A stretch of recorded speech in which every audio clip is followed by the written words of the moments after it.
Saudara, data-data ekonomi super cantik bertaburan akhir-akhir ini. Setelah data kemiskinan yang membaik, kini pertumbuhan ekonomi Indonesia bikin kaget banyak orang. Rekor tertinggi sejak kuartal 3 2023. Daya beli tak menghalangi ekonomi melangit. Suramnya manufaktur tak tercermin ke pertumbuhan ekonomi. Ledakan setengah menganggur penduduk kota tak cukup berarti bagi pertumbuhan ekonomi. Kompas Bisnis akan tanya ke Direktur Eksekutif Selios, Bima Yudhistira. Selamat pagi Mas Bima. Pagi. Mas Bima, ini kira-kira kaget nggak nih? Komen dulu deh Mas. Dengan angka pertumbuhan Hmm. ekonomi yang dirilis BPS terakhir kan katanya kuartal 2 nih 5,12. Ya, cukup mengagetkan dan mengejutkan ya. Karena kalau melihat dari beberapa angka yang disajikan oleh BPS itu membuat kita mengerutkan dahi ya, bahwa pertumbuhan misalnya industri pengolahan itu tumbuhnya 5,68% secara tahunan di kuartal kedua 2025 di saat, nah ini garis bawahnya, di saat indikator PMI manufaktur itu justru mengalami kontraksi di 46,7 pada Juni 2025. Jadi pada kuartal yang sama ini industrinya bertolak belakang, berbeda. Itu juga ditemukan misalnya dari PMTB, pembentukan modal tetap bruto, investasi langsung ya, investasi langsung itu angkanya naik signifikan di kuartal kedua. Nah, tanpa ada penjelasan rinci.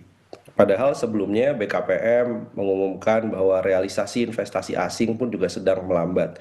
Karena memang data-data yang lain, indikator-indikator yang lain itu berkebalikan dengan yang disampaikan oleh Badan Pusat Statistik.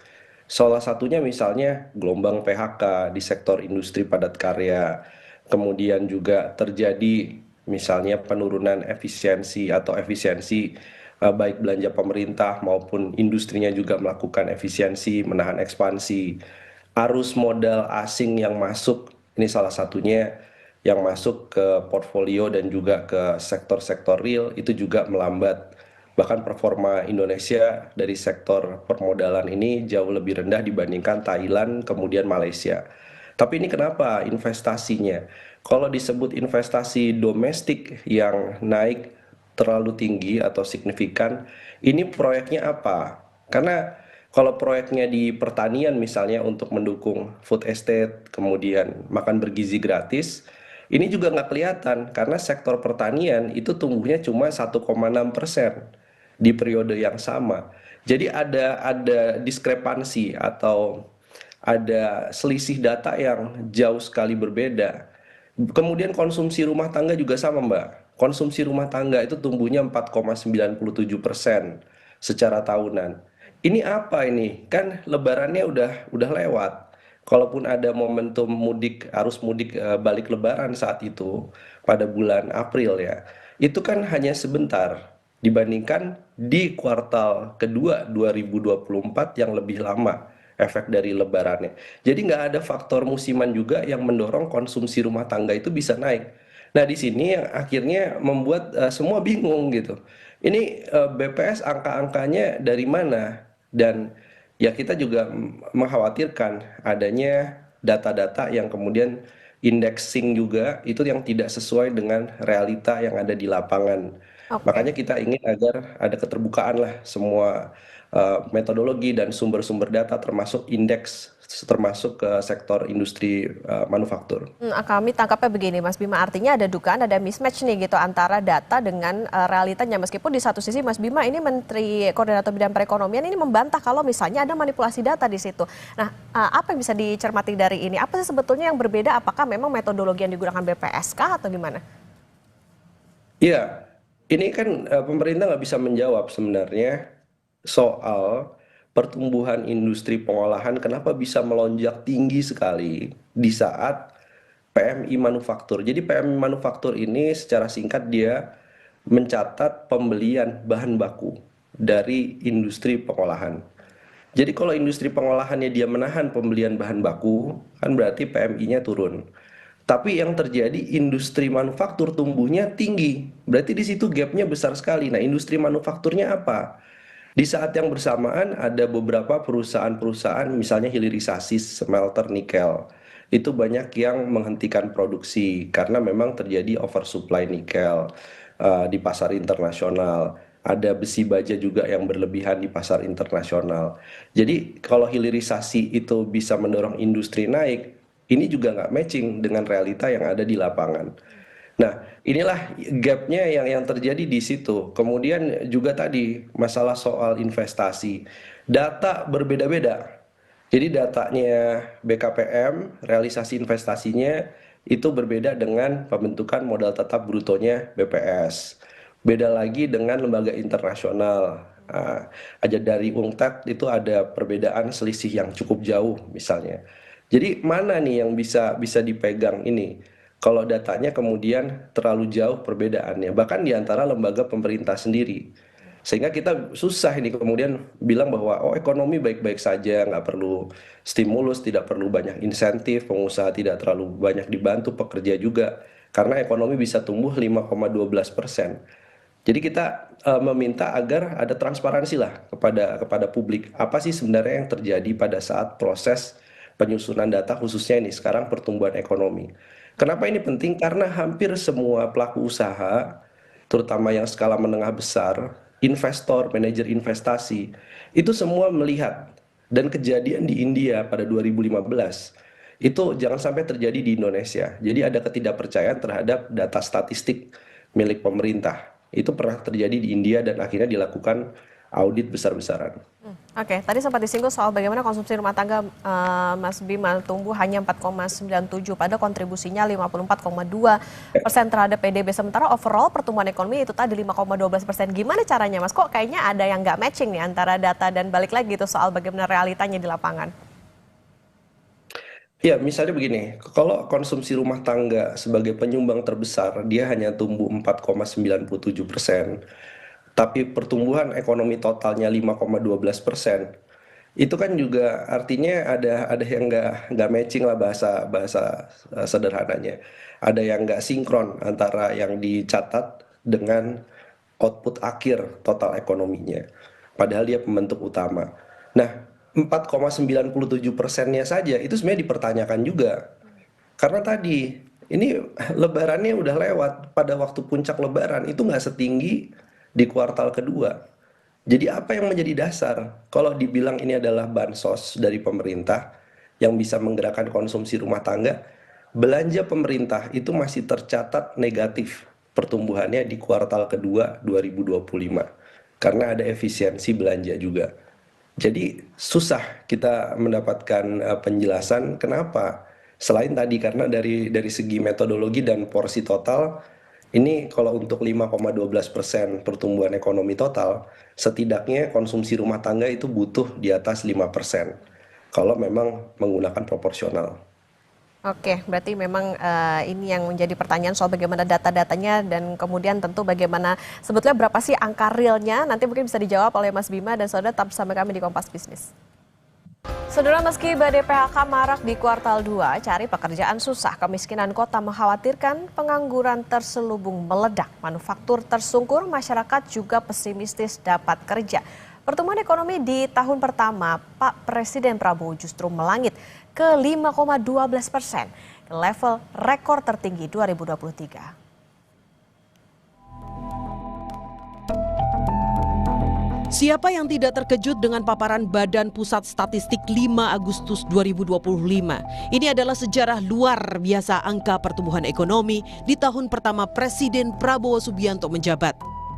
Di luar dugaan ekonom bahkan Bank Dunia, IMF, OECD yang sangat pesimistis ekonomi Indonesia sulit ke level 5%, realisasinya justru melangit 5,12%. Ini adalah angka tertinggi sejak kuartal 3 tahun 2023 atau momentum kesembuhan Indonesia dari pandemi era Presiden Joko Widodo. Pencapaian ekonomi Presiden Prabowo memang bukan angka dari langit. BPS bilang pembentukan modal tetap bruto atau bahasa buminya adalah investasi tumbuh tinggi sampai 6,99%. Konsumsi rumah tangga juga tumbuh, tetapi program prioritas Presiden Prabowo yaitu ketahanan pangan justru melorot. Jadi pada triwulan 2 tahun 2025 pertanian memang tumbuh 1,65. melambat dibandingkan dengan triwulan 2 tahun 2024 yang tumbuh 3,25%. Ini karena ada pergeseran musim panen ya. Kalau kita merecall kembali memori kita di tahun lalu, jadi panennya itu lebih banyak di triwulan 2. Nah, pada tahun ini di triwulan 1 yang lalu sudah terjadi panen yang tinggi. Nah, sehingga sebagian besar panen padi pada tahun ini sudah berada di triwulan 1, meskipun di triwulan 2 ini juga masih tumbuh tinggi. Nah, jadi kalau dibandingkan dengan triwulan 2 tahun lalu memang melambat, tetapi secara total nggak ada masalah. Mari Kompas Bisnis kasih tahu kontribusi konsumsi rumah tangga yang menopang sebagian besar pertumbuhan ekonomi dengan angka 54,25% ternyata hanya tumbuh 4,97%. Angkanya di bawah pertumbuhan ekonomi. Lazimnya konsumsi rumah tangga naik, setidaknya sama dengan pertumbuhan ekonomi karena dia adalah tulang punggung. Apalagi Menko Ekonomi Erlangga Hartarto juga bilang tak ada masalah dengan pola belanja masyarakat. Mereka hanya pindah ke lapak sebelah. Rojali Rohana cuma isu yang ditiup. Nah, kalau kita lihat kinerja keuangan sektor retail dari 3 perusahaan pabrik, 1 minimarket, yang 2 salah satu yang banyak outlet di mall, seluruhnya semester 1 ini pertumbuhannya mendekati 5%, 4,99, 6,85, dan 12,87%. Ini menunjukkan bahwa terkait dengan isu Rohana dan Rojali ini isu yang ditiup-tiup. Jadi faktanya berbeda. Masih tentang data, angka Purchasing Managers Index manufaktur yang levelnya pesimistis jauh di bawah 50 juga berbeda jauh dengan angka yang dirilis BPS, yaitu naik sampai 5,68%. Angka manufaktur ini diduga kuat menekan daya beli.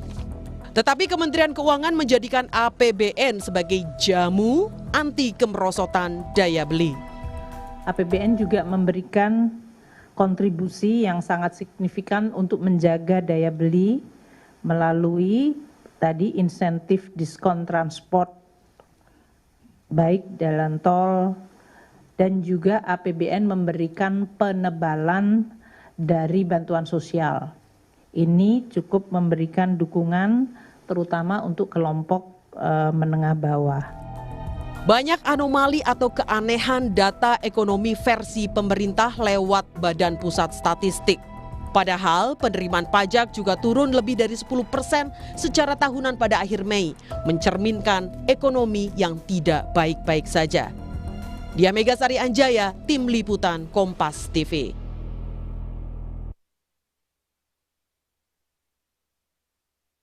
Istirahat Mas Bima, tadi kalau dikatakan misalnya data dari pemerintah itu kayaknya nggak matching nih dengan kondisi sekarang. Jadi sebenarnya berapa angka real atau konkret pertumbuhan ekonomi versi Selios? Iya, kita memperkirakan hanya di kisaran 4,6, paling mentok 4,7, 4,8%. Artinya di bawah angka 5%, karena memang faktor musiman yang diperhitungkan salah satunya. Kemudian efisiensi belanja pemerintah masih terjadi. Dan sektor pertanian, salah satu kontributor yang besar itu juga sedang turun. Industri manufakturnya juga sedang mengalami tekanan.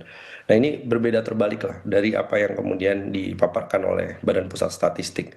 Dan indikator-indikator lainnya, contohnya, apakah ini jadi indikasi ekonomi dalam kondisi yang bagus kalau masyarakat kita itu kenaikannya 600% lebih dari 2020 ke 2025 bulan Mei untuk melakukan pinjol. Jadi kalau naiknya pinjol 600% dalam kurun waktu 5 tahun terakhir, ini ada yang salah sama ekonomi. Jadi masyarakat hidup dari utang ke utang nih, bukan gaji ke gaji, tapi utang ke utang. Udah bukan lagi makan tabungan, tapi udah masuk dalam rangka dia harus meminjam dan terus menutup pinjaman untuk bisa bertahan. Pegadaian naiknya juga 66% dalam periode 5 tahun terakhir. Ini kan orang akhirnya nggak punya apa-apa lagi selain dia menggadaikan asetnya. Jadi di real masyarakat ini yang dilihat dari indikator, sama-sama pakai statistik, sama-sama data dari Bank Indonesia, indeks penjualan real bisa dicek apakah Rohali, Rojana dan lain-lain itu sebagai salah satu fenomena yang dibuat-buat, enggak. Karena memang real masyarakat mengurangi belanja barang elektronik, mengurangi belanja kendaraan bermotor. Itu kan data real yang artinya berdasarkan pada volume. Nah, bukan berdasarkan pada indeks. Jadi kalau di-matchingkan dengan data-data lainnya, maka kesimpulannya ada masalah dari sisi fundamental ekonomi Indonesia, industrinya, pertaniannya, daya beli masyarakatnya kalau dari sisi PDB pengeluaran. Nah, ini kenapa nggak tercatat gitu ya, atau eh, terlihat di dalam data dari BPS. Nah, ini saya pikir yang berimplikasi panjang ini bukan cuman oke, Indonesia bisa bilang Indonesia pertumbuhannya salah satu tertinggi di ASEAN, meskipun Vietnam 7,9% ya di kuartal yang sama. Tapi implikasi lainnya adalah orang akan lihat, ini saya investasi di Indonesia kelihatannya nggak menghasilkan sebanyak itu. Kenapa pertumbuhan investasinya tinggi? Kenapa pertumbuhan ekonominya 5,12%? Jadi ada masalah distrust di sini. Dan sebelumnya juga kan beberapa kali terlihat sebelum mengumumkan data, menyampaikan dulu kepada presiden, kepala BPS-nya, data kemiskinan, data pengangguran turun, itu nggak boleh begitu. Ini yang membuat ada indikasi beberapa kali bahwa BPS ini jangan sampai ya, sekali lagi jangan sampai itu terindikasi melakukan politisasi data. Dan ini kan nggak boleh, harusnya BPS tetap independen, tetap melaporkan apapun. Tidak boleh takut pada tekanan politik. Sebenarnya kuncinya di situ. Karena nanti tanpa kita melakukan apapun sebenarnya dari UN statistik, dari IMF, OECD bahkan, dan juga Bank Dunia pasti akan bertanya, ini metodologinya gimana nih? Kok hasilnya berbeda dari yang diproyeksikan oleh lembaga-lembaga internasional? Oke, balik lagi soal bagaimana transparansi, jangan sampai data-datanya nih ya sekedar asal Bapak senang aja ya. Oke, Mas Bima, jadi apa nih bahayanya kalau data statistik ini semu gitu, skala damage atau kerusakan ini seberapa jauh? Kalau tadi kan sempat disinggung soal bagaimana kepercayaan investasi, apalagi kira-kira? Ya, jangankan investor ya. Jadi begini, kenapa data statistik ini penting untuk akurat dan kredibel. Jadi kredibilitas ini harga mati nih dalam statistik, termasuk indikator ekonomi. Karena pengusaha dia mau beli mesin, dia mau nambah karyawan, itu melihat bahwa oh, kinerja ekonomi lagi bagus, kinerja ekonomi lagi turun. Itu jadi pertimbangan utama. Bank itu dalam rangka menyusun rencana bisnis bank RBB untuk melakukan proyeksi kredit ke depannya bagaimana, itu juga sangat berpengaruh dari data-data pertumbuhan ekonomi secara makro. Jadi mulai dari bank, industri, pengusaha, bahkan UMKM, sektor digital, semua mau buat outlook, mau membuat struktur gaji dan lain-lain, itu salah satu indikasinya adalah dari sisi pertumbuhan ekonomi. Pengupahan itu juga dasarnya sekarang yang masih dipakai masih berdasar pada pertumbuhan ekonomi. Jadi kalau pertumbuhan ekonominya tidak akurat, ini implikasinya ke depan. Ini dari sisi pengupahan, dari sisi rencana bisnis, ini semuanya akan terdampak. Jadi dampaknya cukup panjang. Yang mau masuk dari luar ke dalam untuk investasi juga pertimbangannya Indonesia pertumbuhan ekonominya berapa ya? Apakah datanya bisa dipercaya atau tidak, atau saya harus cari data lagi kan? Akhirnya ini jadi mahal biayanya karena ada masalah distrust. Oke, itu tadi ya, justru secara jangka panjang ini bahayanya bisa ditimbulkan. Mas Bima, BPS juga bilang pembangunan infrastruktur menopang ekonomi, padahal pasokan semen ini sedang berlebih, tidak terserap. Ini bukan investasi bodong kan Mas, atau jangan-jangan nih MBG masuk realisasi investasi? Ya, ini juga kalau investasi domestik, tadi PMTB-nya sedang naik atau langsungnya naik investasinya. Ini kan apa proyek besarnya? Sekarang kalau bicara 3 juta rumah, memangnya udah pada jalan 3 juta rumah? Berapa banyak unit yang kemudian sudah terbangun karena nggak matching dengan data penjualan semen. Semen ini kondisinya sedang oversupply dan situasinya sepertinya belum akan membaik. Kemudian kalau bicara soal infrastruktur, infrastruktur apa? Kita semua tahu pemerintah sedang melakukan efisiensi anggaran. Infrastrukturnya beda dengan Pak Jokowi yang di tahun pertama memang fokus infrastruktur. Sekarang infrastruktur apa?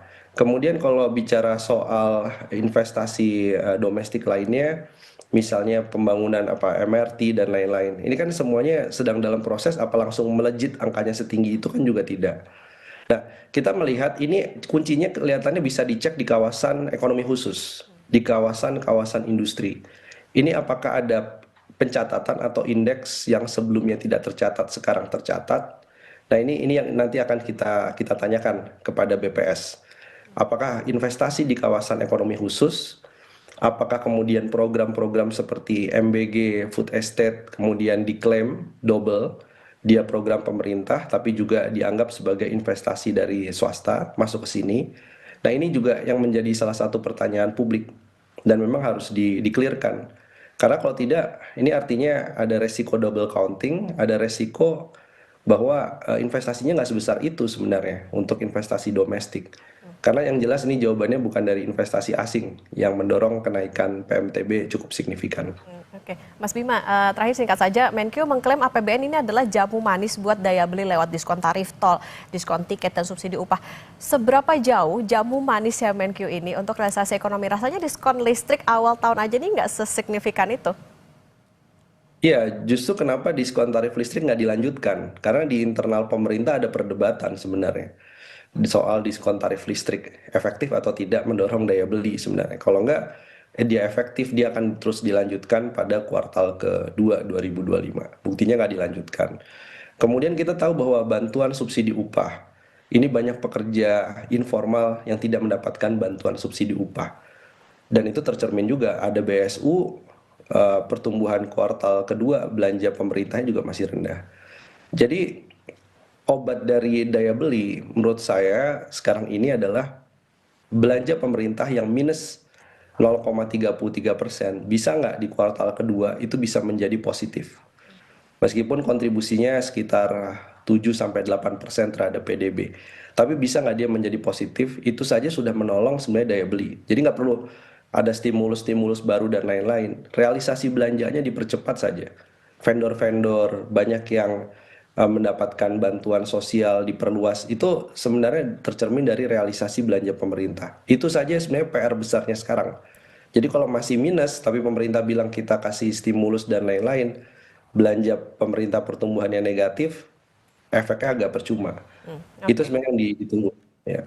Ya, belanja dan transparansi data ini yang tentu harus ditunjukkan oleh pemerintah. Harapannya sih pemerintah nggak tone deaf dengan realita yang terjadi saat ini. Jangan sampai ini data-data cuma di sugarcoat aja, dipercantik gitu supaya padahal ya data-data ini kan justru berguna untuk nantinya evaluasi karena cita-cita pemerintah Presiden Prabowo bisa sampai 8% pertumbuhan ekonominya. Terima kasih Direktur Eksekutif Selios Mas Bima Yudhistira sudah bersama di Kompas Bisnis.